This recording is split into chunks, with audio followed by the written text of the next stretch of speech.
বন্ধুরা, আমি মিনতি পাল আজ আবার চলে এসেছি আপনাদের একটা আমার স্বরচিত কবিতা পাঠ করে শোনানোর জন্য। তো আজ 11ই আগস্ট, একটা বিশেষ দিন। আজকেই বিপ্লবী বীর শহীদ ক্ষুদিরাম বসু ফাঁসির দড়ি গলায় পড়েছিলেন বা বরণ করে নিয়েছিলেন আমাদের ভারত মাতাকে ইংরেজদের শৃঙ্খল থেকে মুক্ত করার জন্য। তিনি স্বপ্ন দেখেছিলেন একটা সুন্দর স্বাধীন ভারতবর্ষের। আর তার পরিবর্তে আমরা কি পেলাম? তাই আজ আমার লেখার নাম আবার জেগে ওঠো ক্ষুদিরাম। আবার জেগে ওঠো সহস্র ক্ষুদিরাম।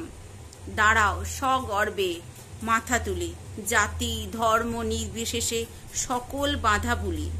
এবার শত্রুরা যে ঘরের ভিতরেই মারছে পিঠে ছুরি, নিজের মাকেই করছে অসম্মান, মানব ধর্ম ভুলি। পিশাচ তারা নয়কো মানুষ, মানুষেরই বেশ ধরে, মা বোনেদের অসম্মান তারা করছে নির্বিকারে। তাই আজ পিশাচ নিধন যজ্ঞে তোমাদের করছি আহ্বান। আবার তোমরা প্রমাণ করো তোমরাই সেই সহস্র ক্ষুদিরাম। যেমন করে ভারত মাতার বাঁচিয়েছিলে মান, আজ আবার তেমনি করে ওই মা বোনেদের বাঁচাও সম্মান। আবার বুক চিতিয়ে রুখে দাঁড়াও, দিয়ে রণহুঙ্কারে বলো আর নয়, অপরাধীরা এবার নিপাত যাক, শুভ শক্তির হোক জয়। নমস্কার বন্ধুরা, আমার লেখা কেমন লেগেছে অবশ্যই কমেন্ট করে জানাবেন।